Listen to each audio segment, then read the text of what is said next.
Magandang hapon mga idol. May nagpagawa sa atin ng induction cooker. Wow! Yan o. Induction cooker. Induction. Tapos, La Germania. Ano siya dulo? Italia. Ay, hindi makita. Ito. So, Yeah, boy. Yung may maliit. Italia. German pa. Tapos may Italia pang nalalaman.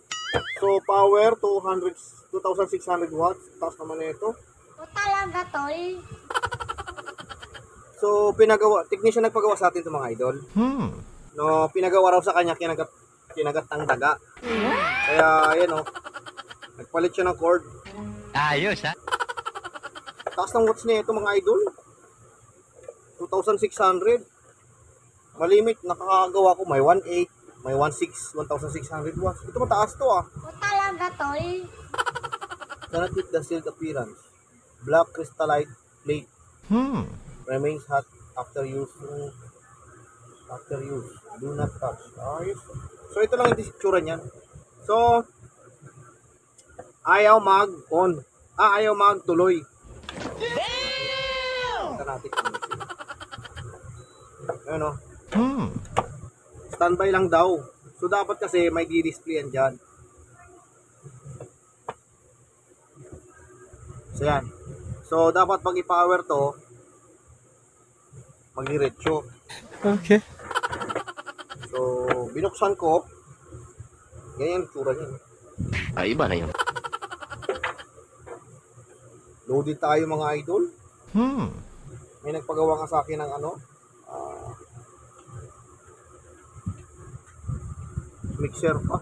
So yan o, standby lang. Oo nga, Tapos no. ito yung digital niya. So dapat maglalabas na 888. 8 lang. Kasi ano lang to eh. Isang display lang. Yung iba mahahaba, tapos maraming pindutan. Ito tatlo lang yung switch oh. Okay. So buksan natin. Ayaw raw bago pa oh. Ayaw raw magtuloy ng power. Oh, no! Kinagat lang daw ng daga mga idol. So, yan. Kaya pala, Ayos, ha? ang laki ng kapal. Kaya pala 2,500 watts ano. So, ganyan lang itsura niyan. So, nakalagay ito rito. Yan. Single plate lang siya. So, ito yung supply ng display. Ito, diretso na to sa kwan. Sa tawag ito. MOSFET. IGBT. Ganyan. Okay. So, yun ang nagpapasupply sa oil. Ay, ito humihin. Pero dati raw, nung ginawa ito mga idol, gumana. O talaga, tol? So, ito yung display niya. Hinihinang na rin pala. O talaga, tol?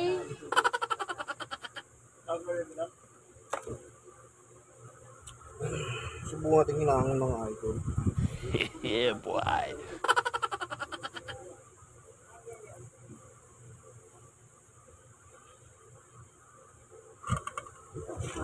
Init.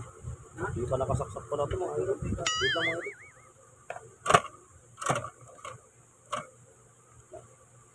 20 minutes later. So yan. Mainit na mga idol. Boy! Bagat ng ano natin. Hindi pa na nakasaksak. Karating ko lang din. Ayos, ha? So ito raw. Ang may-ari nito mga idol gumagawa ng mga ref, aircon. Matagal na sa akin nagpapagawa to. So pagdating sa mga electronics daw ko nito, sinusubukan niya lang daw hinangin. Yung iba yan, mga Ford, pinapalitan. O talaga, tol? Kasi taga Quezon City at may-ari na itong mga idol. May shop siya, kaya lang karamihan sa mga ref at saka aircon washing machine. Electric fan yung ginagawa. Pero pagdating sa mga ganito, sa atin din mga paggawa. So may nakita ko itong capacitor mga idol. Pwedeng kasing pagka na-open ng mga capacitor, pwedeng ganyan sira niya. Well, di ba?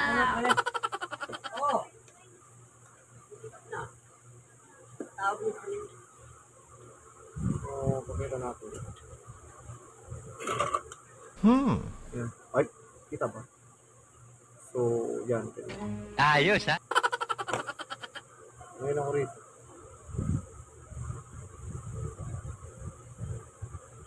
Tip.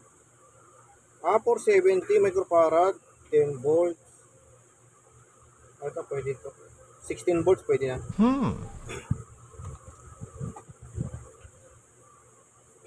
16 volts, 470 microfarad, pwede na. So, supply ng ano ito, papuntang display mga idol. So, yan, may IC dyan sa likod.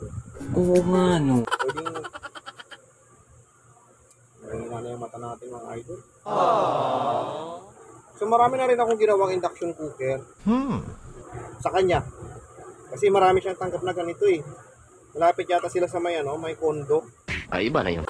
So malimit ang may kondo na condominium na ano, paupahan. Bahay. Malimit gumagamit sa mga ganito. Gumagamit nito yung mga nakakondo.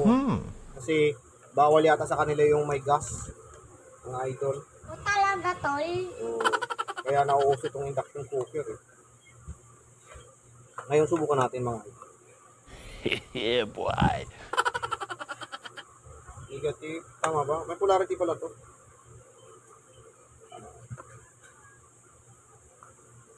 La Germania. Sabi daw, nung nasira, inakit ng daga, hindi na lang daw nila ginamit. Tapos in-stock nilang na matagal. Oh, no! So, huwag na muna natin ilagay ito. Ganyan na lang. Tapos, saksak natin. Takas ng watts nito mga idol. Ulit-ulit na naman eh. Kasi yun na naman ang pesa. Tapos yung supply lang yun. Yan o. Tapos on. O, diba? Tapos, nag-blink na. Ayos, ha? Yan, nag-digit na. Kaya lang, error siya. Oh, no! Hinahanap niya siguro ito. Ano? Hinahanap niya ito. Okay.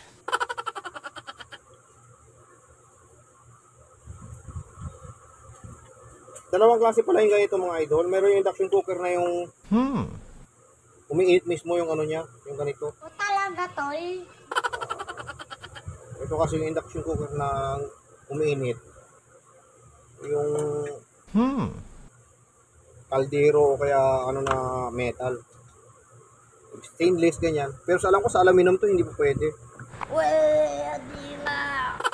La Germania.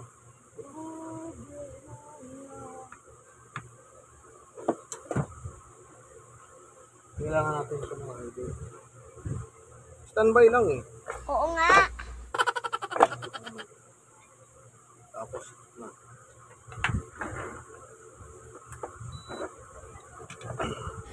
Yeah, boy. So may makina tayo dyan. Tabingi pa yata. Yan. Tapos ito. Yan. Tapos plus. Yan, lumabas ng display. Magaling ka eh. Oy, wala. Nag-error kasi wala siyang metal. Okay. Nawa na ito mga idol.